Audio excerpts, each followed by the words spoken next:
नमस्कार दोस्तों, home science academy में आपका स्वागत करती हूँ। आज आपके लिए यूनिट 10 में एक्सटेंशन एजुकेशन में जो आपका टॉपिक चल रहा था, इसी में आपका थर्ड टॉपिक है आपका, जिसका नाम है एक्सटेंशन मेथड एंड मटेरियल्स। क्या है एक्सटेंशन मेथड एंड मटेरियल्स? जिसमें आप पढ़ेंगे इंटरपर्सनल क्या कम्युनिकेशन होते हैं, ग्रुप कम्युनिकेशन और मास कम्युनिकेशन, यानी व्यक्तिगत, सामूहिक और जन संपर्क विधि कौन कौन से होती हैं, यानी इसमें कौन कौन से मेथड का प्रयोग करते हैं इन लोग व्यक्तिगत संपर्क करने के लिए, सामूहिक संपर्क करने के लिए और जन संपर्क करने के लिए। और इसके साथ साथ इसमें एक और पॉइंट दिया गया है कि हमें जो है ऑडियो विजुअल एड्स को सिलेक्ट करने के लिए किन किन चीज़ों का ध्यान रखना चाहिए, इनका इवैल्यूएशन कैसे कैसे रखेंगे, यानी हमें ऑडियो विजुअल एड्स का सिलेक्शन करने के लिए किन किन बातों का ध्यान रखेंगे। ये सारे टॉपिक हैं और ये काफ़ी लेंथी चैप्टर है, लेकिन इसमें आपको बहुत अभी तो मैं केवल अभी आपको जानकारी इसके बारे में दे रहे हैं। यदि आपको इसको पढ़ाया जाए तो काफ़ी लॉन्ग चैप्टर है। जैसे आपका टीचिंग मेथड में ओरल का अलग, रिटन का अलग, ऑडियो का अलग, वीडियो का अलग, ऑडियो विजुअल अलग अलग, तो ये सारे हैं और जैसी आवश्यकता पड़ेगी मैं इसको इसी तरह से इसको बताऊंगी। अब आते हैं टॉपिक की तरफ। हमने बताया एक्सटेंशन मेथड्स एंड मटेरियल्स। अब मेथड्स का मतलब है कि जैसे हमें संपर्क करने के लिए लोगों से, जैसे हम गांव में जा रहे हैं उनकी संपर्क करने के लिए किन किन मेथड का प्रयोग करें जिससे लोग हमारी बातों को सुने, उसमें रुचि लें, हमारी तरफ आकर्षित हो और उसको ध्यान से सुन करके उसको अपने दैनिक जीवन में अपनाएं। ऐसे कौन कौन से तरीकों का प्रयोग किया जाए जिससे उनके व्यवहारों में परिवर्तन लाया जा सके, उनकी कुशलता में परिवर्तन लाया जा सके। तो वो विधियां हैं जिन विधियों का प्रयोग करके एक्सटेंशन वर्कर जो ग्रामीण लोग हैं उनको अट्रैक्ट करने का कार्य करते हैं। अब आते हैं, देखते हैं शिक्षण विधि क्या है।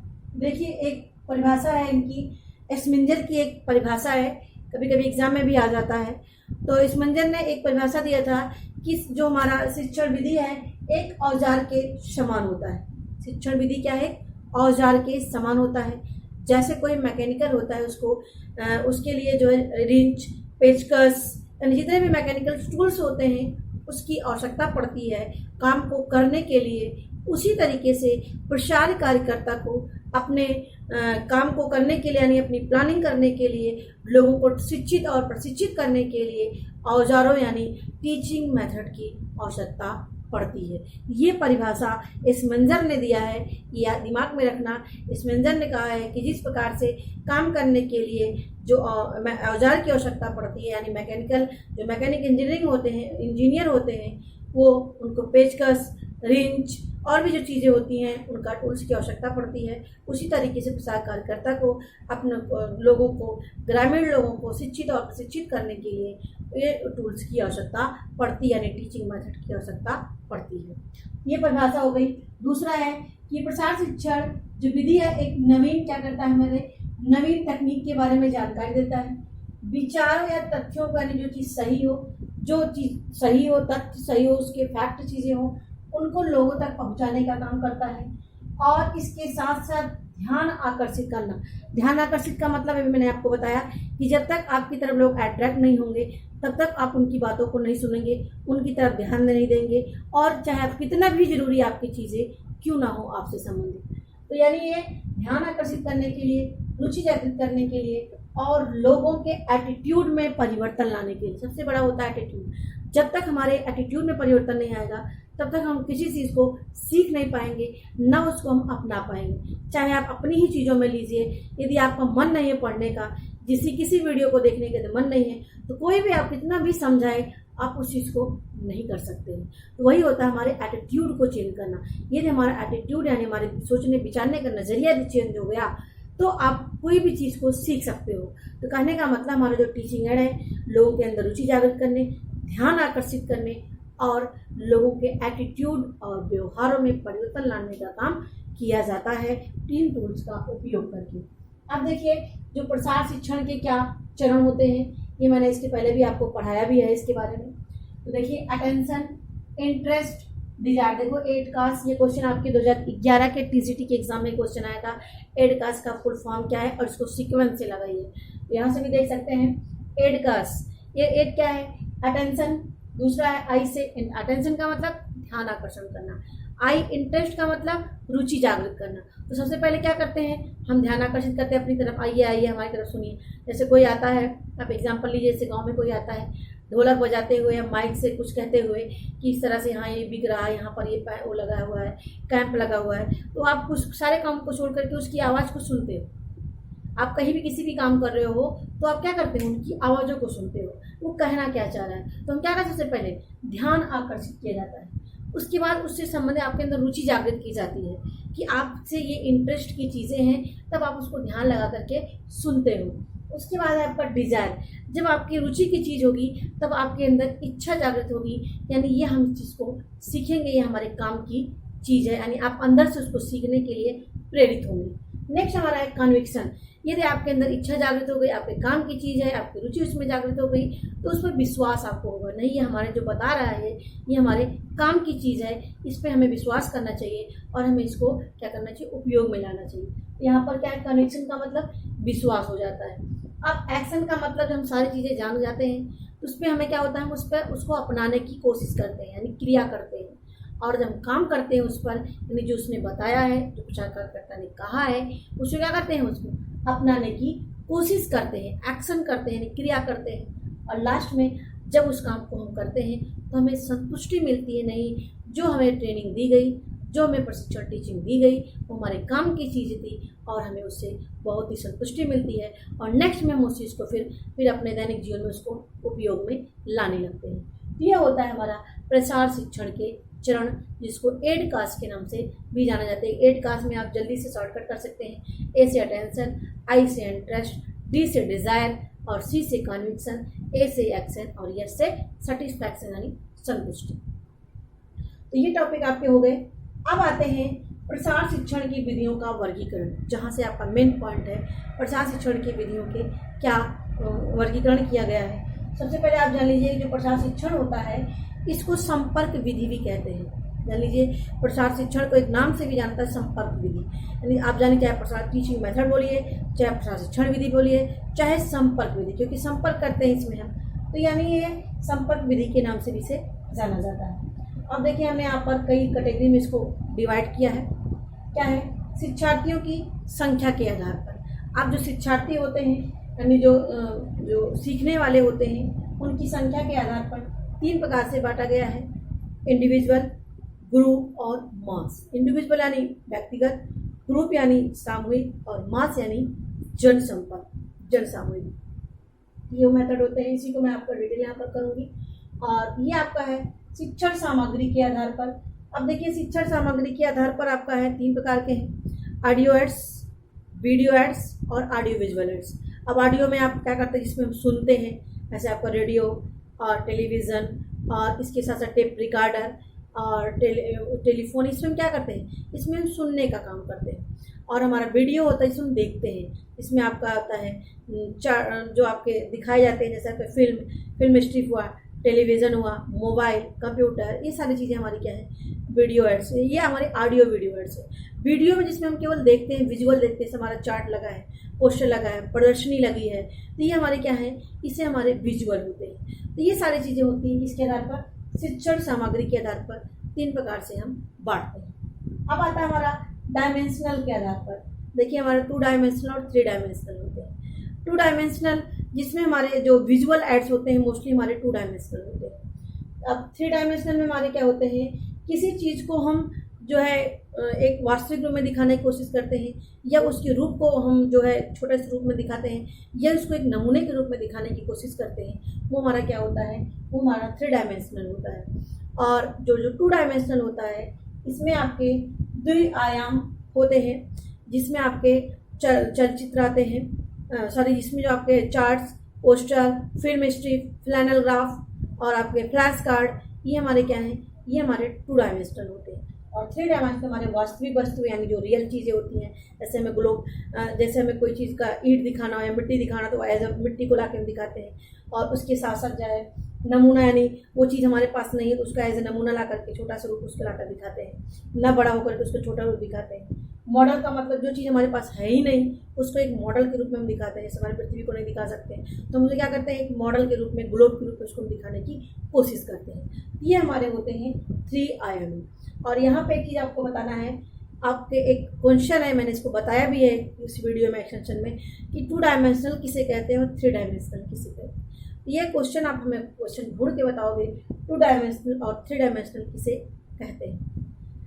अब आता है हमारा एडाप्टर्स के आधार पर। एडाप्टर्स मैंने आपको पढ़ाया है, innovators, early adopters, late adopters, late majority, laggards. ये आपकी जो कैटेगरी थी 5 प्रकार की, ये मैंने आपको बताया है और उसी के आधार पर बताया गया है। जैसे नवाचार क्या होते हैं, जो सबसे पहले ग्रहण करते हैं, विलंब क्या होते हैं, लेट जो एडाप्टर होते हैं वो क्या होते हैं, उसकी थोड़ी देर बाद ग्रहण करते हैं, और जो अति होते हैं जिसको लैगार्ड्स बोलते हैं, ये सभी लोग जो ग्रहण कर लेते हैं तब ये करते हैं। यानी कैटेगरी के आधार पर बांटा गया है कि ग्रहणकर्ता के आधार पर नवाचार को 3 कैटेगरी में बांटा गया है। अब नवाचार में क्या होते हैं, जैसे कोई चीज़ को यहाँ पर दिखा देते हैं, आप समझा देते हैं, तो व्यक्ति उसको देख करके समझ करके उसको अपना लेता है। जैसे हम रेडियो के माध्यम से सुन सकता है, टेलीविज़न के माध्यम से सुन सकते हैं, और इंटरनेट के माध्यम से, कंप्यूटर के माध्यम से, इसकी मोबाइल के माध्यम से। यदि इस चीज़ को उसने जान लिया इनोवेटर, तो उसको अपना लेता है।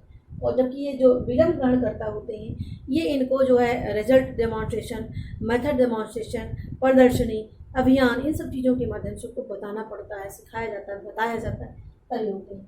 और ये जो अतिकालिक ग्रहणकर्ता होते हैं, इनके से संपर्क करने के लिए क्या होता है कि इनके पास जाइए, पर्सनली मिलिए इनसे, इनको बताइए, और इसके साथ साथ इनके जो नात रिश्तेदार होते हैं उनसे संपर्क करते हैं, उन्होंने अपनाया मुझे भी अपनाना चाहिए। तो ये तरीके होते हैं ग्रहणकर्ता के, यानी इस तरह से ग्रहण करते हैं। अब नेक्स्ट हमारा आता है प्रक्षेपण के आधार पर। तो प्रक्षेपण के आधार पर हमारे 2 होते हैं, प्रक्षेपित यानी प्रोजेक्टर होता है, नॉन प्रोजेक्टर होता है। प्रोजेक्टर में हमने आपको बताया है, फिल्म जो होती है स्लाइड के माध्यम से दिखाते हैं, OHP के माध्यम से दिखाते हैं, ओपेक के माध्यम से दिखाते हैं, हमारे क्या होते हैं, प्रक्षेपण के आधार पर होते हैं। तो ये फिल्म, स्लाइड, OHP, इन सब के माध्यम से हमारे प्रोजेक्टर होते हैं, जिनके माध्यम से हम चीज़ों को बताते हैं, उनको सिखाते हैं उनको। और जो गैर प्रक्षेपित होते हैं, हमारा chart, poster, film speech, flash card, ये सारी चीज़ें हमारी क्या होती हैं, वो नॉन प्रोजेक्टर होती हैं, जिन पे लोग देख करके उसको समझ करके सीखते हैं। ये होते हैं हमारे प्रोजेक्टर के आधार पर। तो वैसे तो ये चीज़ें आपको हर कह सकते हैं आपको मिल जाएंगी, हर बुक्स में मिल जाएंगी आपको। तो यदि आपको इसमें से कोई टॉपिक नहीं समझ में आता होगा कि आपको टफ लगता है, जैसे चार्ट के बारे में बताना, पोस्टर के बारे में बताना, प्रोजेक्टर, नॉन प्रोजेक्टर के बारे में डिटेल इनको करना, तो आप हमें कमेंट में बताएंगे तो हम इसको डिटेल कर देंगे। नहीं तो भी जैसा मैं बहुत शॉर्ट में इसको वहाँ पर पढ़ाई हूँ, क्योंकि लगभग सभी आप लोग जानते हो। यदि इसमें आपको कोई टॉपिक पढ़ाना हुआ, जैसे चार्ट के प्रकार, और इसके साथ साथ आपके कई भी हैं, उसमें फोटोग्राफ, कई चीज़ें हैं, मैंने देखा उसमें कई टॉपिक है। तो यदि आपको लगे कि इसको पढ़ाना चाहिए और भी डिटेल, तो आप हमें कमेंट में बताएंगे कि हाँ इसको पढ़ाया जाए, और उसी के आधार पर मैं डिसीजन लूँगी। नहीं तो मैं नेक्स्ट टॉपिक शुरू कर दूँगी, क्योंकि आपका सामुदायिक विकास कार्यक्रम है और जो भी योजनाएं हैं इसको अभी आपने पढ़ा नहीं है, तो इसको मैं आपको बाद में भी ला सकती हूँ, क्योंकि इसको आप खुद भी पढ़ सकते हो। मैं बाद में इसको पॉइंट वाइज इसको डिस्कस कर देंगे, चार्ट के बारे में, पोस्टर्स के बारे में, और सारी चीज़ें जो और भी हैं इसके मेथड, उसको मैं डिटेल बाद में कर दूँगी। तो जैसा होगा आप हमें कमेंट में बताएंगे।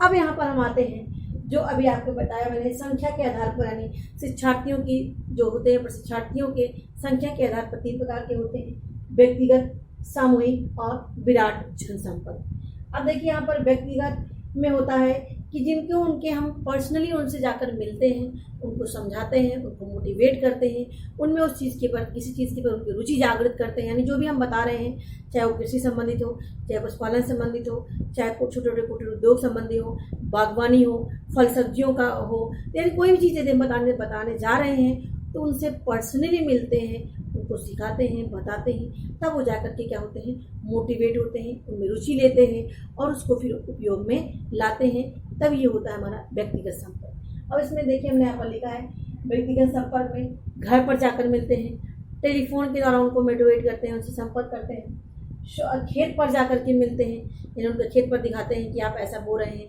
ये बीज बोएंगे तो ऐसे ज़्यादा उत्पादन होगा, और ये देखिए यहाँ पर जो है ऐसा बोया जा रहा है। तो यानी ऐसी चीज़ें एज ए प्रैक्टिकल रूप में उनको दिखाया भी जाए, बताया भी जाए, उनसे संपर्क किया जाए डायरेक्ट, तो ये होता हमारा व्यक्तिगत संपर्क से उनको मोटिवेट करना, उनको उस काम के लिए प्रेरित करना।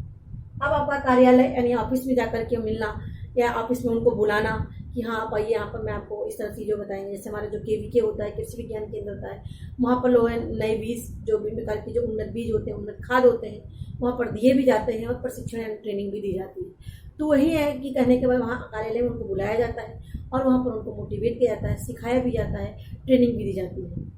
अब आपका आता है व्यक्तिगत पत्र यानी लेटर के माध्यम से उनको संपर्क करना उनसे, कि आपने जो चीज़ें बताई गई आप कहाँ तक उससे मतलब कि कहाँ तक आप सेटिस्फाई हैं, क्या चीज़ें आपके समझ में नहीं आई, ये सारी चीज़ें हम पत्र के माध्यम से करते हैं। यानी ये मेथड होते हैं व्यक्तिगत रूप में लोगों से संपर्क करने के लिए, जिसमें हमने आपको बताया घर पर, टेलीफोन के द्वारा, खेत पर मिलकर, कार्यालय में मिलकर के और व्यक्तिगत पत्र के माध्यम से।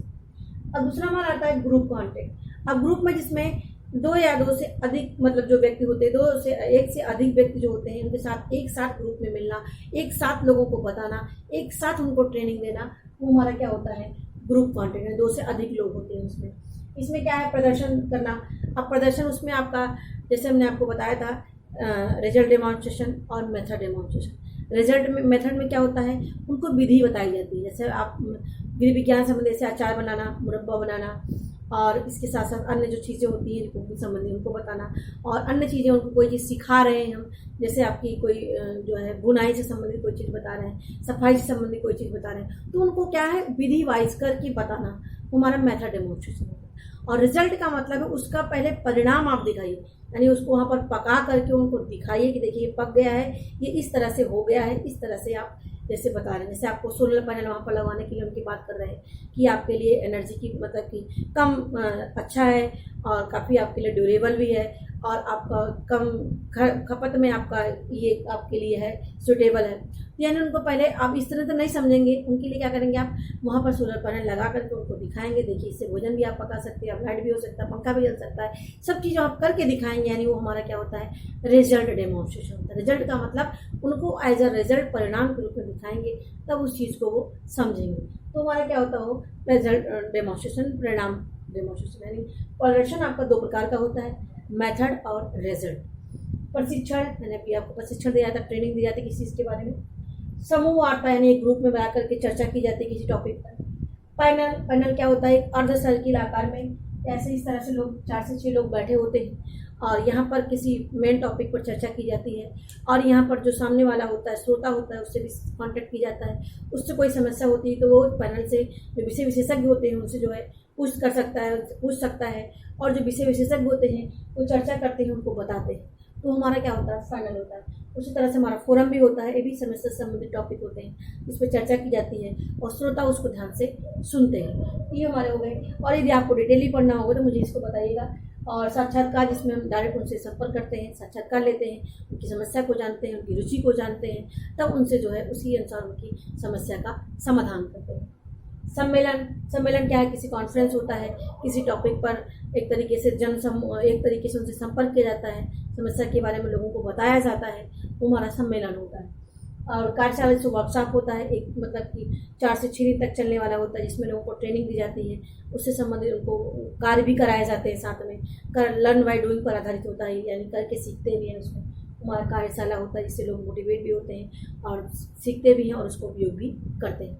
ये हमारे होते हैं ग्रुप कॉन्टैक्ट। अब हमारा आता है मास कॉन्टैक्ट। मास कॉन्टैक्ट जिसको हम विराट जनसंपर्क कहते हैं, इसमें क्या है छपित और मुद्रित सामग्री होता है, इसमें आपकी पत्र पत्रिकाएं और इसके साथ साथ आपकी न्यूज़पेपर, ये हमारे क्या होते हैं विराट जनसंपर्क होते हैं, जिसके माध्यम से लोगों तक एक साथ कई लोगों तक संपर्क किया जाता है। लीफलेट, पॉम्फलेट, ये हमारे क्या होते हैं ये जनसंपर्क मेथड होते हैं, जिससे हजारों लोगों तक इससे संपर्क बनाया जा सकता है। शिविर लगाए जाते हैं और रेडियो के माध्यम से लोगों को जानकारी दी जाती है, टेलीविज़न के माध्यम से दी जाती है। मेले में जनसंपर्क होता है, काफ़ी ज़्यादा लोग इकट्ठा होते हैं और वहाँ पर उनको माइक के माध्यम से और मतलब इस तरह से लोगों को संपर्क किया जाता है, बताया जाता है। और इंटरनेट आपका वैसे ही आपको बहुत ही कम समय में बहुत से ज़्यादा लोगों तक सूचना आप पहुँचा सकते हो, और ये बहुत ही कह सकते सशक्त माध्यम इस समय हो रहा है हमारा इंटरनेट, जिसके माध्यम से छोटी जानकारी आप तक बहुत ही कम समय में पहुँच जाती है। ये हमारे होते हैं जनसंपर्क के माध्यम। तो ये चीज़ें हो गई आपकी।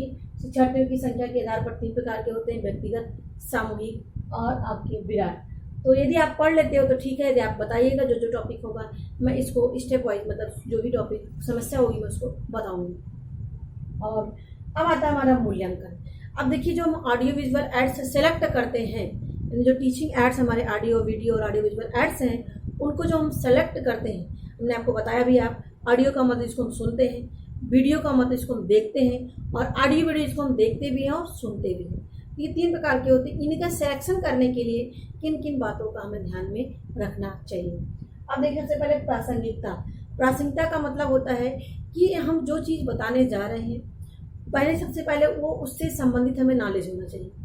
प्रासंगिक का मतलब होता है जो हमारा श्रोता है जिसको हम बताने जा रहे हैं उसी के अनुसार हमारा टीचिंग मेथड होना चाहिए। जैसे वो शिक्षित है तो आप ऑडियो वीडियो और ओरल रिटन कुछ भी कर सकते हैं, लेकिन यदि वो अशिक्षित है तो मोस्टली आप ऑडियो विजुअल एड्स यूज करेंगे जिससे वो सुनेंगे और देखेंगे और आसानी से वो समझ सकेंगे। यानी ये श्रोता के अनुसार होना चाहिए।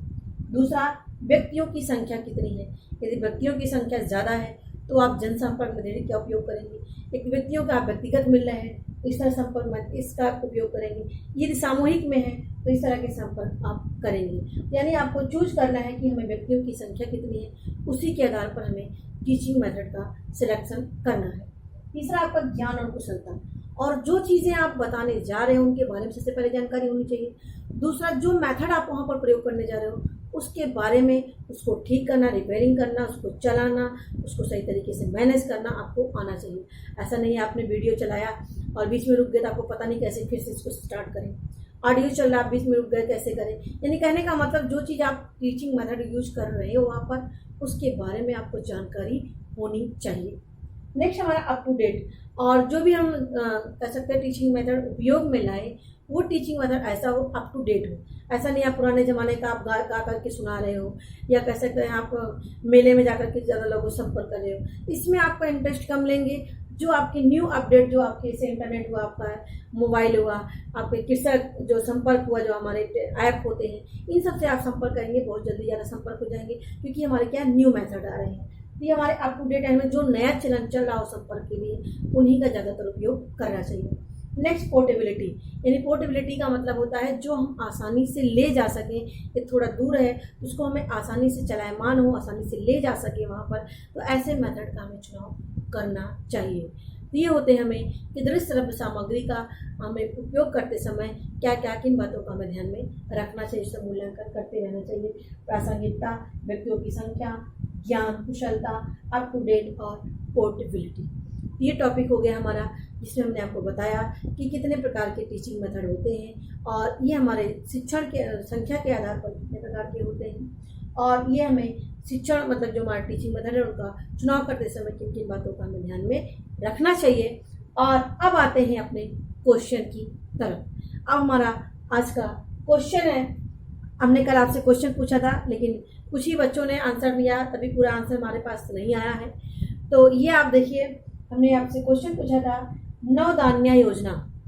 नवधान्या योजना किसने शुरू किया है? तो वंदना शिवा ने जो है शुरू किया है, जो एक दार्शनिक भी हैं, वैज्ञानिक और शिक्षक भी हैं, और काफ़ी दिन से इस पर काम कर रही है। ये क्या है? इसकी स्थापना नवधान्या की जो हुई थी 1984 में हुई है। कब हुई है? 1984 में हुई है। और ये जैव विविधता पर काम कर रही है, जैविक खेती पर काम हो रहा है, कृषक से संबंधित यानी जो कृषि संबंधित कार्य है इससे संबंधित कार्य इस पर किए जा रहे हैं नवधान्या योजना में, जिसमें आप जानना जैव विविधता, जल संरक्षण, जैविक खेती पर ज़्यादातर इसका फोकस है। 1984 में इसकी स्थापना हुई थी। इसकी स्थापना कौन किया है? वंदना शिवा, जो एक लेडी है। और अब आता हमारा रेड रिबन एक्सप्रेस। देखिए एक ट्रेन है ये रेड रिबन एक्सप्रेस, जिसमें 8 डिब्बे हैं और ये 2007 में इसकी शुरुआत की गई थी। इसमें क्या है, लोगों को एड्स के प्रति जो हमारी एक भयावह बीमारी है, जिसका लाइलाज बीमारी है, इसको मतलब कि कह सकते हैं लोगों तक जागरूकता लाने के लिए, लोगों तक इसको जानकारी देने के लिए ये चलाया गया है।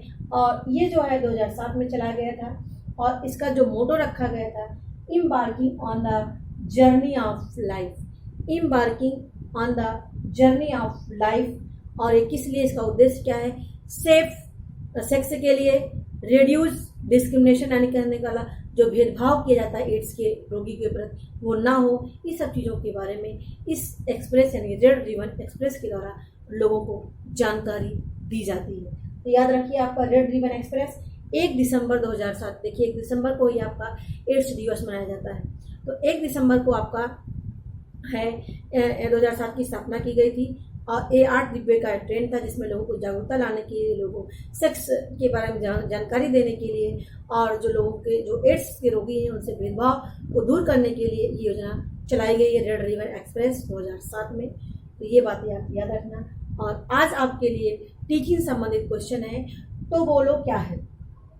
तो बोलो TOBOLO तो बोलो क्या है? और मोनो एक्टिंग, ये दोनों चीज़ें अलग हैं और ये आपको हमें आंसर लिख करके बताना है।